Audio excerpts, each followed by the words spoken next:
Hey everybody, thank you so much for tuning in. Let me set my timer here so I can keep track of time. Thank you so much for being here. I had the lights down low because I had a really bad migraine. I still do have a headache now, and so I thought this would be helpful to try to turn this down. I apologize if it makes me look extremely spooky. I don't mean to look spooky. All right, let's get into it. So we're talking about therapy and treatment in psychology. This is the final chapter that we're covering this semester. Thank you so much for hanging with me all the way to the finish line. Now let's talk about how we can help people. And I'm phrasing it that way because, Psych 101, I know that not everybody who takes this class as a psych major or who may not even have any interest in psychology. But I think that usually when I talk with my majors, the folks that are psychology students, and when they're asked, why are you a psych major? Almost all of them say it's because they want to help people. So I think that this is a chapter that resonates with a lot of people, just like the last chapter when we talk about psychopathology. I think also people get interested in that. So I hope that maybe some of the questions that you have about therapy and about treatment of behavior gets answered here. But if it doesn't, you can always email me, and I'd be very happy to talk with you about this. One final thing before we get into it is that this is not my area of expertise, I'm sad to say. I'm not sad to say because I love my job and I love the stuff that I do, but I'm not a clinical psychologist. I'm not a counselor. I don't have any training in that. The most training that I have as a counselor or as a clinician is after I graduated with my undergraduate, got my bachelor's degree, I worked in in Massachusetts. I think we call it DCF in Massachusetts, the Department of Children and Family, maybe. In Georgia, we call it DFACS. And I'll spell that out, DFCS, which is the Department of Family and Children's Services. And so I did have to meet with families. I did have to talk with children about, potential sources of abuse and things like that.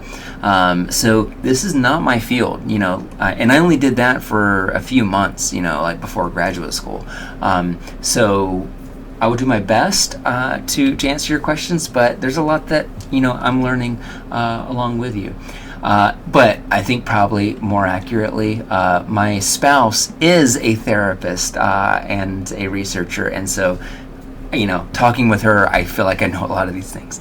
And I've also been in therapy myself, which I don't know. I feel like some people have a stigma they feel weird about saying that. But nah, I don't care. All right, so let's talk about therapy. Let's get into it. The book highlights two different kinds of treatment styles, and we're going to come back to these. We're going to kind of focus primarily on psychotherapy at first, and then we're going to switch gears at the end and talk about biological therapies. So we got psychotherapy and we have biological therapy, and they are, even though it's kind of, psychologists believe that, if you have an issue with behavior, that is an issue with biology. And I hope that at least you understand where we're coming from, because in chapter 3, we talked all about how the brain is, an organ. It is, and our neurons are all, cells that are living, pieces of our anatomy. So, whenever you have an issue with your heart, you go to a medical specialist, And so if you have an issue with your brain, sometimes that means that you want to go straight to a doctor. Other times it means you might want to go straight to a counselor or a psychotherapist. So psychotherapist is just a fancy way of saying, somebody that you talk with for therapy. That's different than psychoanalyst. A psychoanalyst, or somebody who does psychodynamics, is usually somebody who's a little bit more Freudian. So if you ever hear that, that's what that's coming from. And we also talked about the differences already between a psychologist and a psychiatrist. A psychiatrist is much more likely to do the biological stuff, especially medication, and regular counselors and clinical psychologists are more likely to do psychotherapy. So psychotherapy, sometimes people call it talk therapy. I never really liked that term all that much, because to me, just calling it talk therapy is kind of like saying that surgery is cutting therapy, where it's like, yeah, I mean, I guess you're helping somebody by like slicing them up with scalpels, but that's not really what it is, you know? So I don't really like the phrase talk therapy, to be honest with you. I much prefer to just call it psychotherapy, not because it sounds fancy or anything, but just because it's a more accurate description of what it is. But if you've heard talk therapy before, it's the same thing. It's going to be based on everything that we talked about so far this semester. We're going to see a lot of ideas that we've talked about, especially in the learning chapter, come back up in this chapter, because it's all based on research that was done. And basically the aim here is to identify maladaptive patterns of behavior and to fix them. And then for biological therapies, the goal here is usually to do that, is to correct maladaptive behaviors, but to do so using medication, surgery, or some other device that is created to help do that. All right, so let's talk about how we treat psychological disorders. A lot of times therapy doesn't really involve medicines or any kind of pharmaceuticals. A lot of what we encounter in psychology is going to be handled almost exclusively with behavioral interventions. So I got a couple here. So phobias, for example, there's not really a medicine that cures phobias. There can be medicines that help with the symptoms of phobias. So let's say that you are deathly afraid of dogs, for example. You could probably take a Xanax or something like that relieves anxiety and mellows you out. And so for that reason, you're not as afraid of dogs. But that's not really treating the phobia. That's treating the symptom of the phobia, right? I'm putting PTSD right here for now as also one of these things, because, and this is kind of controversial, it's kind of cutting edge, where people will look at treating PTSD with medications, specifically these days with actually MDMA is kind of a popular one, which is what a lot of people refer to as ecstasy or Molly, or people who have PTSD can take MDMA in conjunction with therapy. Also, I want to highlight that's why you don't just give people who have trauma just some random drug and call it a day. All of that stuff requires therapy, but sometimes people can use MDMA or even ketamines in some cases, or psilocybin. I've seen some trials with that to try to help with this. You might come across people who will say that there's a medicine that can cure this, but almost always, in my experience that I've seen this stuff, because I'm very interested in this stuff, it's almost always bogus. It's almost always like something that sounds really sciencey and fancy, but the fact of the matter is that unless you have trauma and it is treated immediately, like within the first 30 minutes with a medication, there's a good chance that you can't just treat PTSD with medicine. Personality disorders is also one of those things that you might prescribe medicine to try to treat the symptoms, but doesn't really treat the pattern that is creating those symptoms.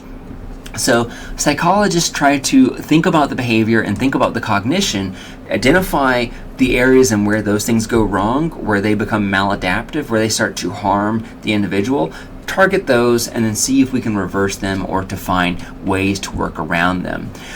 So there are different kinds of variations of psychotherapy for that reason. And really it depends on you, and I'm assuming here that you would be somebody who goes in for therapy, not that you would be the therapist. Think about it from the consumer perspective for a moment, that if you were the client, that generally speaking, the treatment that is best is whichever one works best for you. Some people really like the old school Freudian style, and so they seek out people who do that. I don't understand that. That's not a thing that works for me. For me, speaking personally, I'm more interested in kind of the CBT, the cognitive side of things. But let's take a look at the different kinds of flavors that there are. These are not the only ones. These are just some of the kind of big ones, and they're not ranked by any specific measure either. So I mentioned Freud. That's kind of like the psychodynamic perspective. And this is usually practiced by psychiatrists instead of psychologists. The reason for that is because a lot of psychiatrists, they go to med school, they learn a lot about the human body. They don't get as much training in behavior as psychologists do. And a lot of times this stuff, and it sounds like I'm being mean, a lot of the training they get is behind the times compared to what you might get in clinical psychology program. And so that's why you still have some of this stuff from Freud showing up for psychiatrists, which is so disappointing. But I don't know. Maybe I'm just being a hater. But sorry for all of you Freudians out there. But that's that perspective. Some people like that. Generally, though, psychodynamic therapy styles, they don't usually really have like an end in sight. It's, you go for several years and you make it part of your life to kind of go and, go through this therapy style. Humanistic. I always think of this as like more hippie, like more like quote unquote granola, where humanistic psychologists are very much interested in the human condition. So what does it mean to be a human being? What does it mean to be alive? What does it mean to participate in society? What does it mean to be a good citizen? What does it mean to be a good human? Stuff like that. So it's very positive. It's very philosophy based. Interesting stuff. When I was in undergrad, I loved humanistic psychology. I thought that's what I wanted to do, was to do humanistic psychology research. If you've heard of Maslow's hierarchy of needs, which I did not mention this semester because, I don't know, it's one of those kind of like pop psychology things that like doesn't have a whole lot of research based around it, but still kind of shows up a lot for some reason, much like Freud does. So I didn't really talk about it, but you may have seen this before, where you got these different levels of this pyramid, and then down here you got like safety concerns, right? That's the humanistic perspective. And up here you got self-actualization, and the idea is that if you make it up all these steps, you have all these other needs met relating to your social cravings, your romantic cravings, your ego craving, your self-esteem cravings, that you will become self-actualized, and you'll want to do things like go out and seek out good literature, and to seek out great works of art and thought-provoking books and stuff like that. So that's humanistic therapy. Behavioral therapy, we're going to go into this and CBT in a little bit more detail in just a moment. But behavioral therapy uses a lot of classical and operant conditioning to work on behavioral change. And so if you remember back in those chapters when we were talking about classical conditioning, so how we build up associations with different stimuli around us, or operant conditioning, which was the stuff about like positive reinforcement, negative reinforcement, and things like that. That's all behavior. This is used a lot with children, and it's also used a lot with anxiety disorders. It's used a lot with phobias. It can be used a lot with trauma as well, that people use behavioral therapy. Then we got cognitive behavioral therapy. Cognitive behavioral therapy is considered the most widely used, and it is the most well supported. So you'll hear people, I feel like I always hear them call it is the gold standard for therapy, or that it is the most supported by empirical research. I don't know. People that practice CBT love CBT. They love bragging about it. But basically here, the name of the game is that you try to identify the thought patterns that are causing these maladaptive behaviors. You target them, and you see if you can change people's thoughts, their thought patterns, and then that will ultimately reflect changes in their behavior. And we'll go into more detail about that. So, for example, this is a mixture of cognitive psychology and behavioral psychology. So basically we're still focusing on associations and operant conditioning, just like behavioral psychology does, but now we're trying to be a little bit more internal about it. We're trying to be to target these internal mechanisms, and so this would be like trying to work with your client to focus on their attention, to enhance their attention skills or their memory skills, to figure out how it can be better. And I showed you this earlier in the semester, this kind of cycle where, like, if you think about our thoughts, so what we think is going to affect how we feel, and how we feel is going to affect what we do, but also our emotions. So if we can change what we think, then we can change maybe how we feel, but also what we do. If you think about behavior as, like behavioral therapy, that's more kind of like targeting this over here, specifically this. So targeting what we do, because that can change what we think and also how we feel. But usually people that are in behavioral therapy styles are not all that focused on these other two components, whereas CBT is. All right, so, and again, what we're trying to do here is identify what the maladaptive patterns of behavior are. So here is an example. So in CBT, people are very interested in what they call irrational thoughts versus rational thoughts. So here's an example of an irrational thought. If you feel like, oh, I have to be perfect all the time, and I see this a lot with students these days where they feel like they put a lot of pressure on themselves to be perfect, to make sure they have perfect grades and stuff like that. And so that is kind of an irrational thought, right? You don't have to be perfect all the time. It's totally okay to screw up every now and again. So if we take this thought process and we identify that this is something that is causing this individual stress in their everyday life, that they feel like they're not able to be a good friend or a good student because they're so obsessed with being perfect. So how might we change that? If we do that, what we're doing is we're identifying the maladaptive thoughts, which is that they feel like they need to be perfect all the time.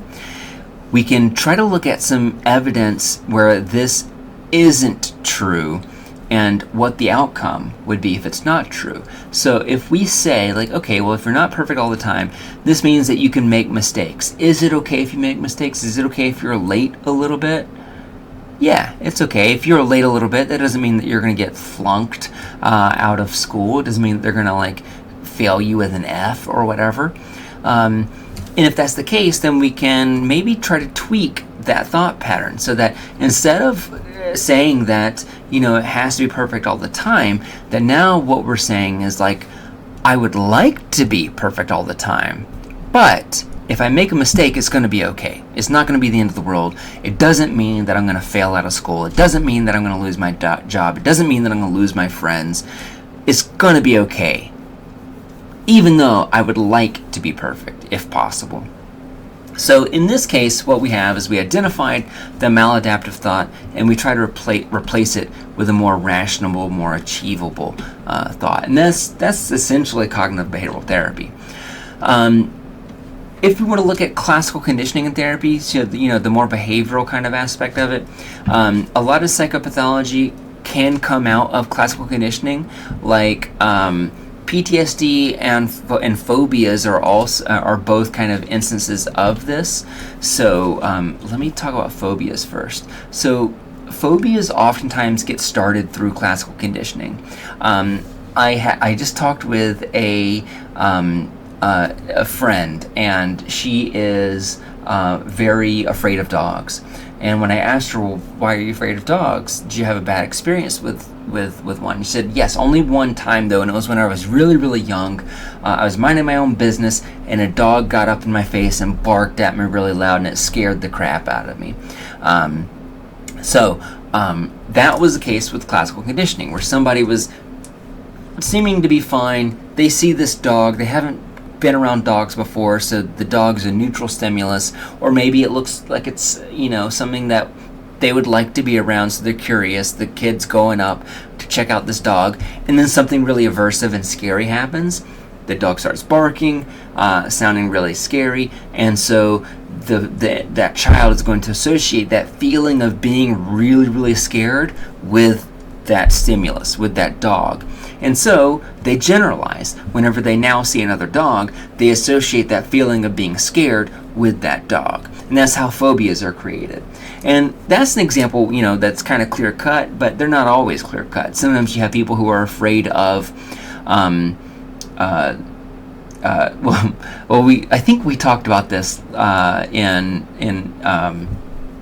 the previous chapter, right? We were talking about these different phobias.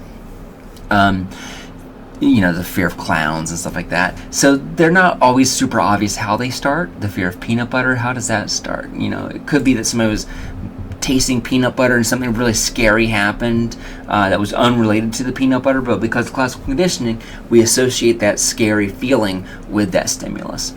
And so we might treat phobias in much the same way, where we're trying to get rid of that classical conditioning. So the way that we might do that is to, if it's dogs that people are afraid of, then we might let them be exposed to a dog in a in a room for an extended period of time. And what that does is it then will show that person's nervous system, that person's body, it'll help kind of train or associate with them that dog is not barking, it's not being scary. And so what's left is that they're going to associate that dog with being in that room and it being kind of boring and it being pretty uneventful and nothing happening. And so that's the association that's made over time. And there's other kind of pieces that go into this that kind of help this work, like they call it systematic desensitization or flooding. Those are two separate kind of styles that people use that basically use classical conditioning for this. Flooding would be like if somebody was afraid of dogs and they put them in a room and the therapist brought 12 puppies and had the participant force them to interact with the puppies. That's flooding because you are directly exposing the person to what they are afraid of in an attempt to show them or to learn the association that those things are not dangerous. All right, but let's look at PTSD. PTSD, you can imagine pretty easily how with classical conditioning, when someone's exposed to something traumatic, that we then kind of learn that the things around that are also traumatic. So, for example, like a scary weather alarm, sometimes you hear those. In the Deep South, where I'm from, we get tornadoes. And for some people, they have PTSD from tornadoes, destroying their houses or whatever. So when they hear those sirens go off, they have that kind of triggering, or they feel quote unquote triggered. What does that mean? Basically means that they have this kind of panic response in their body, this fight or flight response that they can't control, where they feel like they're losing breath, that their heart rate is beating out of control, their hands get really sweaty, their mind is racing. And so using classical conditioning and other kind of, pretty basic behavioral principles of operant conditioning and classical conditioning, trying to then pair, all right, when you hear that weather signal, and we're going to play that for you in this safe, comfortable therapy room, that what you're going to learn, what your body's going to learn is that weather alarm doesn't result in your house being destroyed from a tornado or that you being in danger from a tornado. And that's what I was mentioning here, this idea of flooding. So I'm not going to reiterate this, but the two things I want to mention is this is also used with social anxiety. So if you have social anxiety, one way that people, and this is true for behavioral therapy or cognitive behavioral therapy, one way that people kind of treat that is that they will assign homework for that patient, that client, where they have to go to a public setting, or maybe they have to host a party with their friends, so that way they're forced to kind of interact with their guests. And that is an example of flooding. It's the same thing as if you're afraid of puppies and somebody unleashes a dozen puppies on you. That basically you are being overwhelmed on purpose in an attempt to then associate that fearful thing is not present, that is no longer there, so that what we associate is now people with being exhausted, with being excited, with being tired maybe, instead of being afraid, being nervous, and things like that. And the reason why this works so effectively is actually because after about 20 minutes, the human body is no longer able to sustain that really intensely fearful state. So if you are really afraid of something, your body can't maintain that level of fear for that long. We just don't have the energy for it. And so as your body starts wearing itself out, that's why I'm saying, like, hey, in the social context, what you're pairing now is that this party is associated with being exhausted. This video here is extremely old school, but it does a really, really great job of kind of illustrating that, this notion of flooding. Sometimes, though, we can't directly expose people to their fears. So if we're talking about PTSD, for example, maybe we don't want to re-expose people to their trauma, right? Like, that's a really scary thing, and maybe there's a good reason why we might not want that to happen. Maybe it's because it is in fact really dangerous. So if we have somebody who experienced trauma in a war zone, we don't want them to go back into a war zone, right? We don't want them to go back into these life or death situations. And so the way that people get around this is through imaginal rehearsal, or sometimes it's called imaginal rehearsal, sometimes it's called imaginative rehearsal. It's the same idea. Basically, it works like flooding, but instead of actually having people there, you're working people through kind of like a narrative that you're reading with that individual. So you have that individual kind of relax, they close their eyes, and you have them think about the sensations and the experience of being overwhelmed by puppies or being overwhelmed by people. And that over time can work. It doesn't work as quickly as flooding does, but it does work over time, and it is extremely helpful. I want to mention a quick shout out for working with people that have autism. This is a rapidly changing field, by the way, which is why I wanted to target this specifically, because autism, and this is true within my lifetime. Whenever I was in college, I feel like that was whenever people were first really taking autism seriously as its own, like, kind of separate diagnosis, and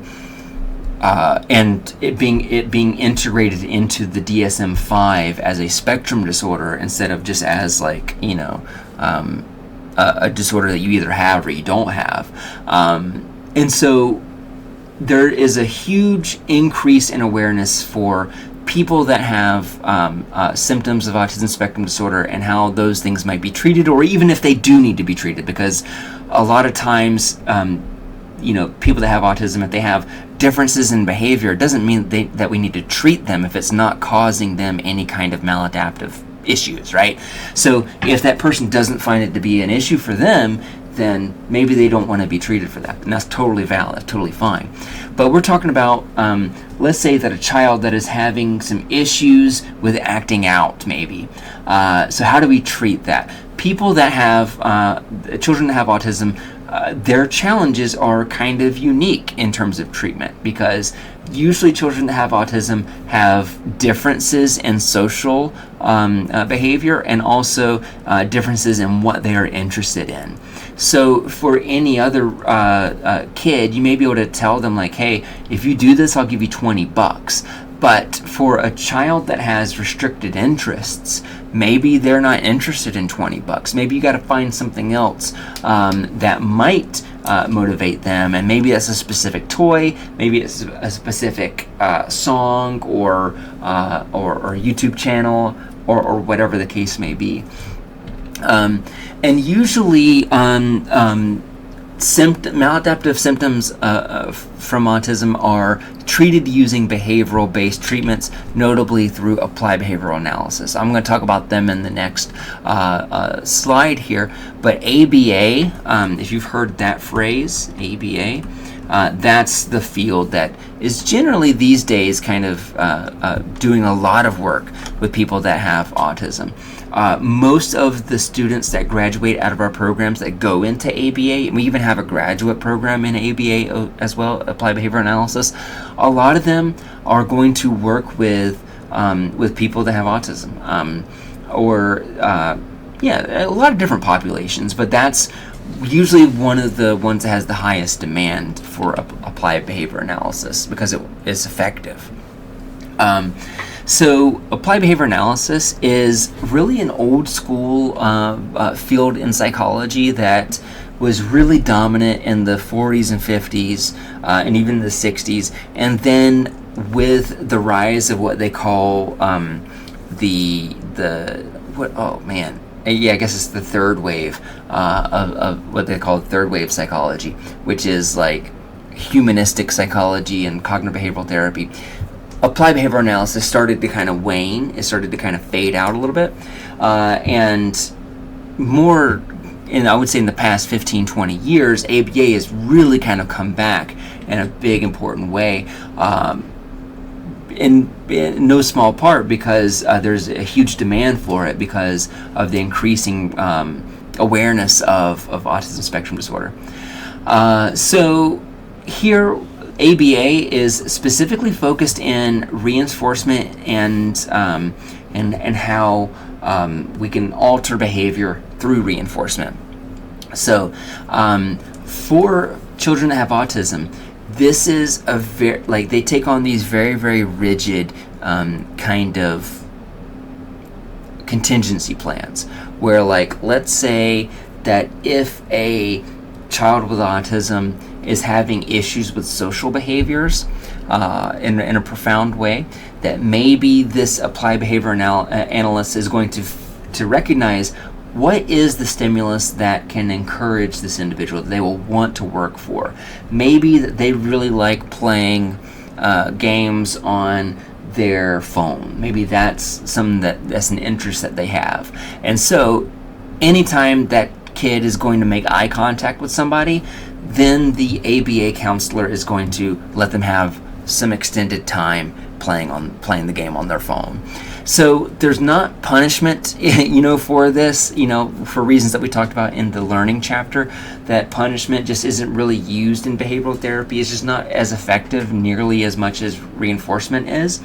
And so any kind of uncooperation that we might have is just going to be kind of ignored. And that is going to, basically rewards are going to be paused until we get the behaviors that are helpful, that are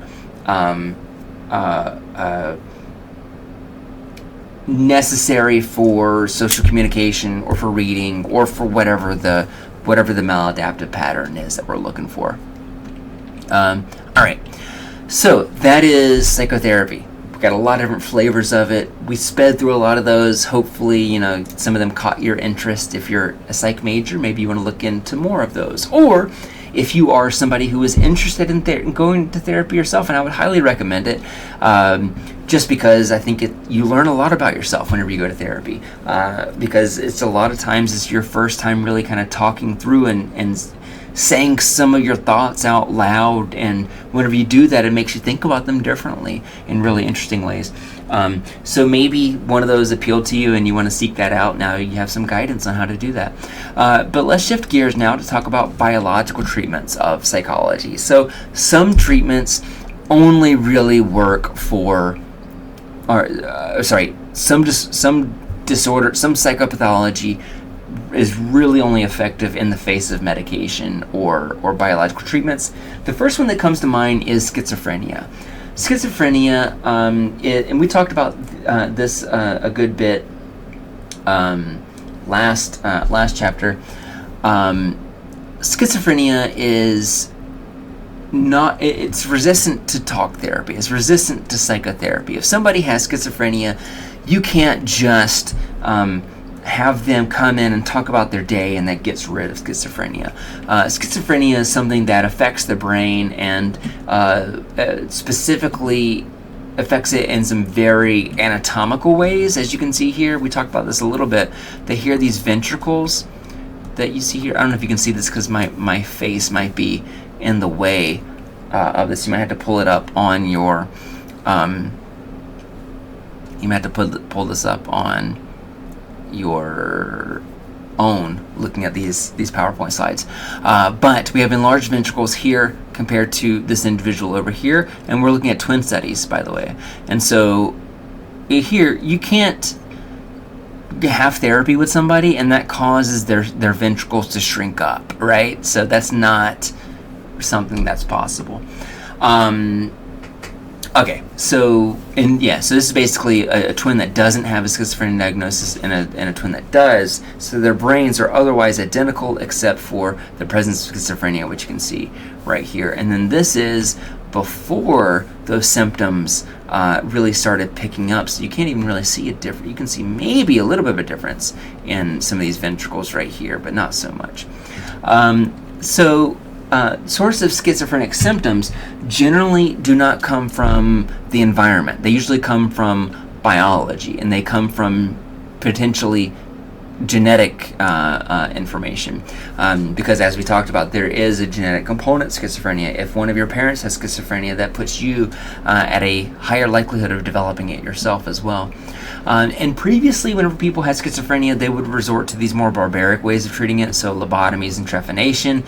So lobotomy being that usually you're going to scramble someone's prefrontal cortex, you're going to damage that part of their brain, hopefully, to help with them with schizophrenia. Or trephination, which is where you take a sharp object and you destroy part of the skull to try to let out blood, either poison blood or spirits or whatever you may believe in. Back in the day, in medieval times, we don't do this anymore. But today, people are going to use antipsychotics for this, and it really depends on the symptoms. As last chapter we talked about positive and negative symptoms. There are medications just for positive symptoms, and there's medications just for negative symptoms. So it depends. So the medication changes depending on what your symptoms are like. Bipolar disorder is also one of the and actually, if I step back for a second, I want to say that the first kind of psychopharmacological development was, and I could be wrong about this, was Thorazine. So feel free to give me a history lesson if I'm wrong here. But I think it was Thorazine in the 1900s, and people were given this with schizophrenia as a way to hopefully treat it. And for some people it worked, but there was some really, really bad side effects that usually dealt with like motor instability. So people were losing control of like their hands would shake uncontrollably and stuff like that. And so these antipsychotics have kind of a rough history where they can be effective, but they can also have some pretty profound side effects, which is why sometimes you have people with schizophrenia really going out of their way to avoid taking this stuff because the side effects can be really gnarly. Bipolar disorder is also another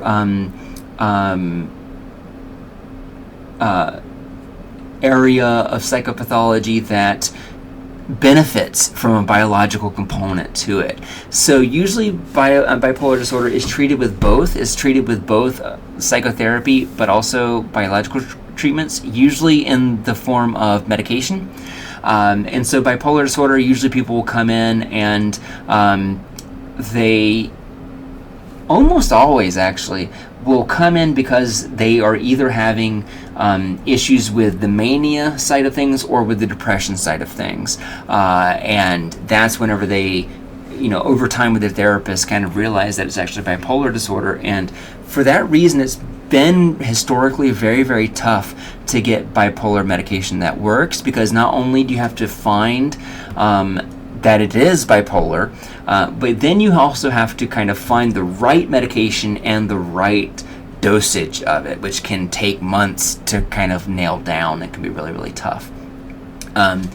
So bipolar disorder is the result of two different kind of chemical imbalances of the dopamine system and of the serotonin system. These are both neurotransmitters. So the dopamine system is used in the reward system. It helps maintain happiness, and it's also in serotonin, which is going to help us usually with depression. Honestly, if you don't have a lot of serotonin, usually people report being depressed for that. But it's going to be helping with wakefulness and also impulsivity and learning. And so lithium has been used in the past for bipolar disorder. It helps a lot, but much like Thorazine, it has some really, really bad side effects. And so for that reason, and it takes a while to kind of find the correct dosage on this. And so some of those side effects involve tremors, so shaking, memory problems that are very profound, and cotton mouth, so you feel like you constantly need water because your mouth is drying out. If you get diagnosed with bipolar disorder is hard for people to stay on that medication because the side effects can be bad. But also, and this is one of those things that people don't like to talk about, that when you have bipolar, the depression is horrible and depression sucks. But people that have bipolar disorder, whenever they're in their manic phase, some people kind of like having that manic phase because they become extremely productive. They don't need a whole lot of sleep. They don't experience shyness nearly as much. They take a lot of chances, so they feel good about themselves. And if you're on this medication, then you kind of lose out on that. You no longer experience those ridiculous highs. You need more sleep than you used to. You're not as happy maybe as you used to be for that reason, and that can be a challenge. And that's one of the reasons why a lot of people will discontinue their medication, because they will say that in comparison that life to them feels blah, or it feels meh, or gray, or whatever. It feels mid. Depression oftentimes is going to get a psychotherapy treatment, but to help kind of work on those maladaptive thought patterns that can be very disruptive to someone's self-esteem or to their social lives or whatever. But as you know, antidepressants are a big part of the psychopharm world, that people use antidepressants a lot. SSRIs, for example, is you may have heard of SSRIs before, selective serotonin reuptake inhibitors. Those are used to combat depression. And the reason why is because patients just sometimes need to kind of reset their brain chemistry. So they need to reset those levels of neurotransmitters. And so psychiatrists are usually a little bit trial and error on these, which can be frustrating, where they will say like, hey, take this medication for weeks, and after a month we can talk about how effective it was. And a lot of times people don't want to wait that long, or they'll take it for 2 weeks and they don't feel any changes and they get discouraged, so they stop taking it. And so antidepressants are hard to work with for that reason, why it doesn't always feel like it can work. And even sometimes just having placebos can be helpful too, which is kind of hard to explain, right? So, and then cognitive restructuring, we talk about that in terms of psychotherapy as like finding maladaptive thought patterns and things like that, because those can also result in depression. I mentioned when I was talking about biological treatments that we had electroconvulsive shock therapy and transcranial magnetic stimulation. Now we'll talk about both of those here on this slide. Electroconvulsive shock therapy. If you've seen a movie like One Flew Over the Cuckoo's Nest, or if you have seen TV like Ratched, which is based on One Flew Over the Cuckoo's Nest, or American Horror Story Season 2. I feel like both of those are maybe before your time now, but both of those, all of those will kind of depict shock therapy. So maybe you have some idea of what shock therapy is. It's scary, right? Because essentially, as it's seen in the media, they strap you to a table, or they strap you to a bed, and they hold your head in place. They put 2 electrodes on either side of your temples, and then they pass a very strong electrical current, shocking you over and over and over, right? And it's extremely painful and torturous, and and there is some truth to that. In the 30s, 40s, and 50s, there were a lot of psychiatrists and other medical professionals treating people that way as like a way to hopefully kind of treat their symptoms. And that is not practiced today still. However, electroconvulsive therapy is still treated today. People still do use it, but they use it very differently. It's much more controlled, much less intense. That essentially what they will do is you come in and you do get strapped down to a bed, and it looks really scary for that reason, but the reason why they strap you down is because they are going to pass a very strong electrical current through your brain, but they don't want you to kind of like seize up and hurt yourself. So that's why they strap you down. But they pass that very strong electrical current through the brain, and the effect that it has on the brain is that it essentially kind of resets the neurochemical processes, so that it kind of like resets the brain's chemistry back to baseline. And so it takes a while to change, but people that have electroconvulsive therapy done usually do report that they feel better.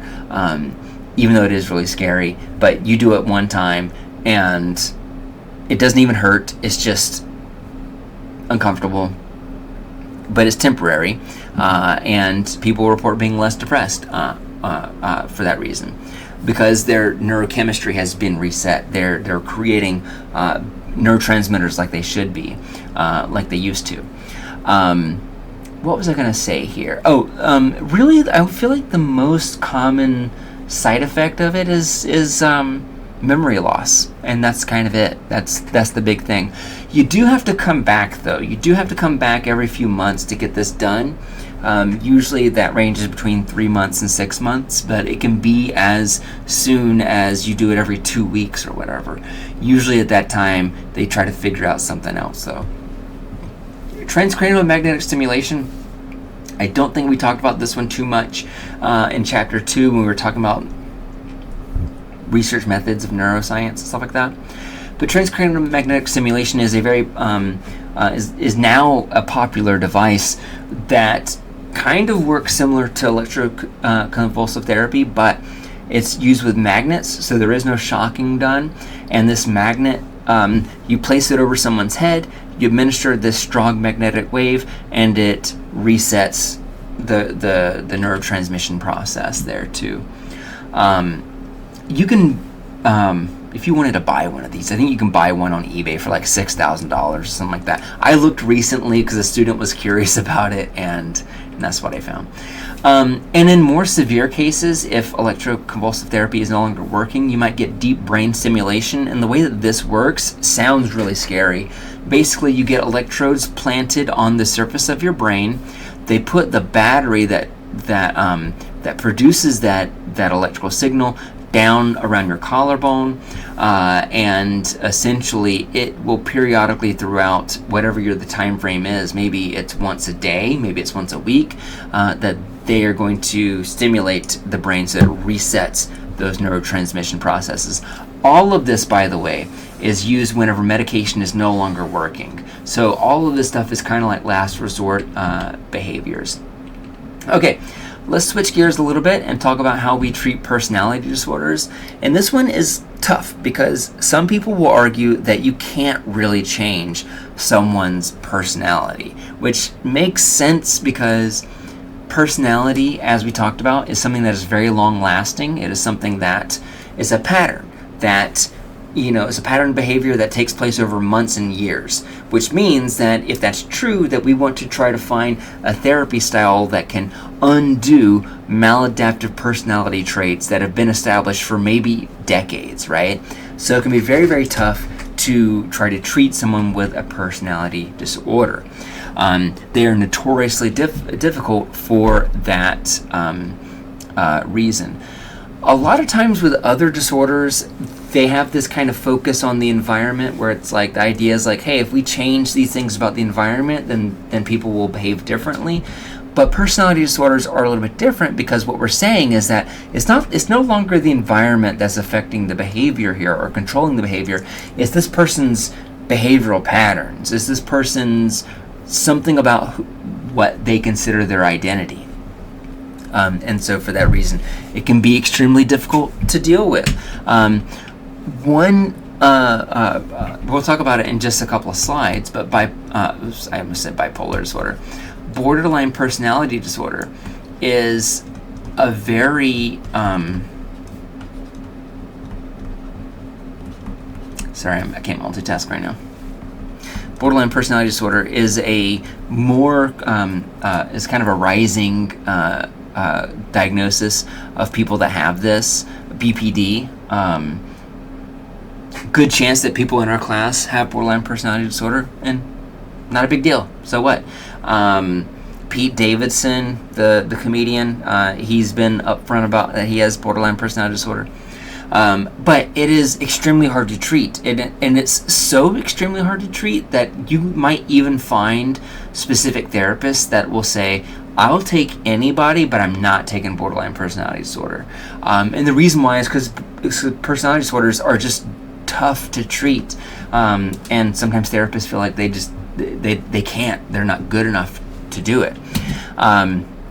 So the problems with personality disorders is that you can't really use medication. There's not really a medication that can go in and target, like let's say if somebody has histrionic personality disorder or narcissistic personality disorder.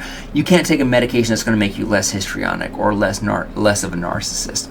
Instead, usually you have to use psychotherapy almost exclusively to try to target those behaviors. And even still, it's hard to know if somebody has a personality disorder or if it's comorbid. And what comorbid means, comorbid, basically meaning that they have two disorders together at once. So in the case of borderline personality disorder, usually that's comorbid with post-traumatic stress disorder, or even depression, or even bipolar disorder. So that's what when we say comorbid, that's what we're talking about here. That usually personality disorders come with something else as well. Borderline personality disorder, generally speaking, is from a lot of patients that have borderline personality disorder will report having something traumatic happening in their childhood, and one of the symptoms of that is kind of a shifting trust in people around you, and so for that reason people tend to see the world in black and white. So if somebody has borderline personality disorder and you upset them, that maybe now they see you as, oh, you are no longer a friend, you are somebody who's out to hurt me. So it's a very black and white type of thinking where it's all or none. It's very categorical in that way. And then, if you reach out to them and you apologize and they understand, then now maybe you're not just one of their friends, but they're now somebody that they can trust really, really well, and are going to have a lot of expectations, to do the right thing in the future. And so basically kind of seeing the world in black and white is something that might happen for that. So how do you treat that? The way that you treat that is with something called, the approach is called DBT, or dialectical behavioral therapy. And this form of therapy is almost exclusively used for people that have borderline personality disorder. So if you or somebody else that you know that has borderline personality disorder who's like maybe looking for some options for treatment, that's what you want to look for, is dialectical behavioral therapy and dialectical behavioral therapists that do this. And kind of a fun little fact about this, and I don't want to talk about this too much because this isn't the DBT chapter, but the inventor of DBT, her name is Marsha Linehan, and she has borderline personality disorder. And basically she created the therapy by thinking about her own symptoms objectively, or as objectively as she could, and thinking about like, how might I treat this? What could I do about this? So there is a big mindfulness component that goes into this. So like being aware of our own cognition and our own thoughts to try to understand when we might be jumping to conclusions, or when we might have some kind of extreme behavior, to try to look at what the root of the problem is and to work on it from there. But some people argue that some personality disorders cannot be treated, and one of them is for psychopaths, which is also known as antisocial personality disorder. And antisocial personality disorder. Sometimes people think antisocial, and that they think that means that they just don't like to go out, that they just don't like to hang out with people. That's what makes them antisocial. But really what it means is somebody who is against humanity, right? So this is somebody who is constantly lying, who is manipulating others, who is coercing other people. And generally speaking, people who are psychopaths are not going to seek out therapy because they see this stuff as either that it's not wrong or that it might actually be an advantage. And so one of the, and I think maybe I mentioned this last chapter, there is a book called The Psychopath Test, and it's really, really thought-provoking. And part of the reason why is because some of you know, if you get in trouble with the law, you can plead not guilty by reason of insanity. And usually what that means, legally, is that you cannot be held liable for your behavior because something else was influencing your behavior very strongly at that time.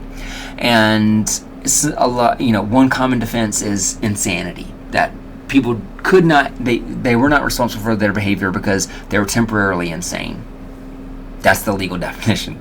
And at least I remember growing up, whenever people would do this, and if they were not guilty for that reason, I remember like my dad would be like, "That's not fair," that doesn't seem fair that somebody's able to skip jail time because of this.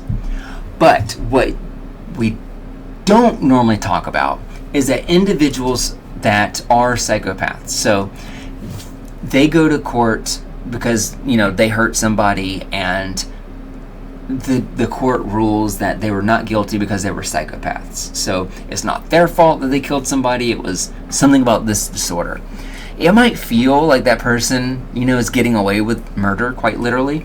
But usually what happens is that psychopaths that are in trouble with the law, they get deemed not guilty, they will be kind of put into these kind of like mental health institutions, what we would formerly call like a sanitarium or whatever.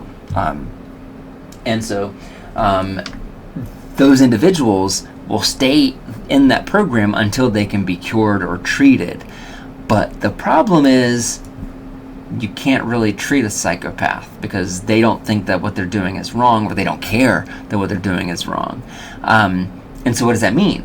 Usually what it means that if you get diagnosed as being a psychopath and you have to go into one of these institutions, that you just don't come out, that you're just going to live there forever now because they can't cure your psychopathy.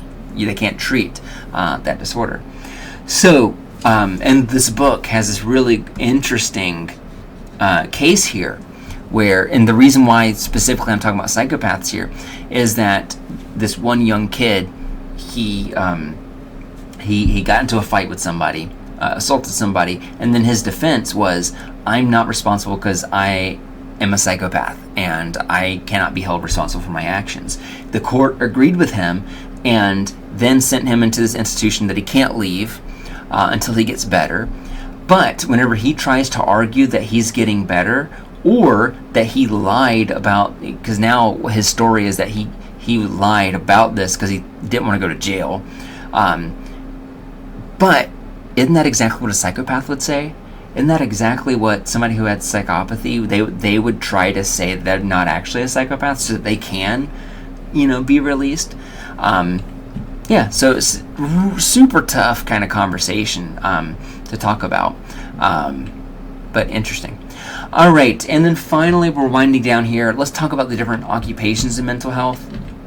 So if you are thinking about getting into this, or we're at the end of the semester and maybe you want to do this too, there are a couple of different paths for you to go through. One of them, and I would say this is maybe one of the more prestigious versions, is to get your doctoral degree. But there are actually two different degrees for this in psychology. We got the PhD and we have the PsyD. The PhD is a very kind of traditional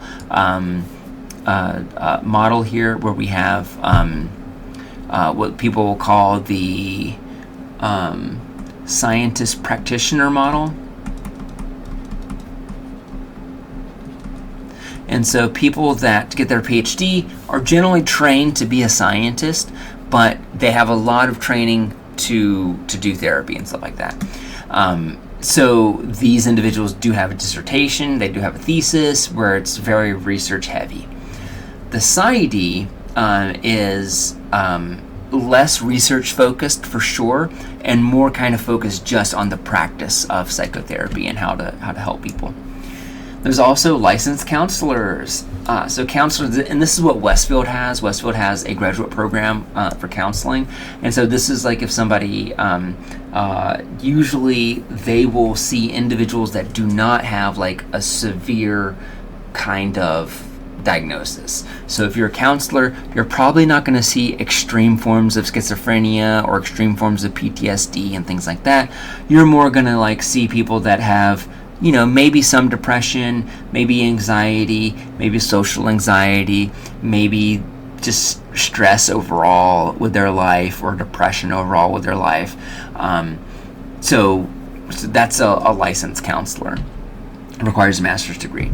You can be a licensed ABA specialist. I think that's BCBA. I don't remember exactly what that stands for, but that's like the certification to be a licensed ABA practitioner. It also requires a master's degree, and that is also offered here at Westfield. You can also be a caseworker in a hospital. That requires a master's as well, if you were to do that. And the same goes for if you're a social worker.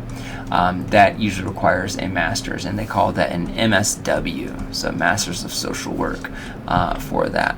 And then finally, you can do what I did, where you can go into Child Protective Services as a caseworker. That requires a bachelor's degree, or even, I think even addiction specialist these days, you can do it with just a bachelor's degree. You can do some forms of counseling with a bachelor's degree, but usually it requires a very large amount of supervision for that as well. Psychiatrists, I already mentioned. We can add psychiatrists to the list here. That you get an MD for. You don't get a PhD, you don't get a PsyD, you have to get an MD, just like a regular physician or other doctor would. So those are the different kind of mental health occupations. This isn't exclusive. There are maybe other forms of this that you can get into if you're interested, or if you hear about it, like a marriage and family, counselor, for example.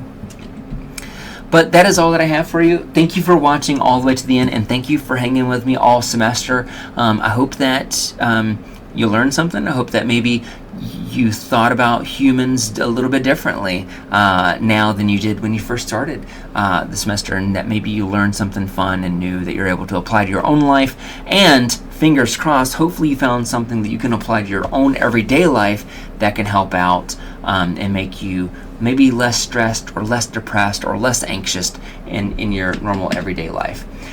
Thanks again for watching. If you have any questions, let me know. Otherwise, I will see you around. Bye-bye.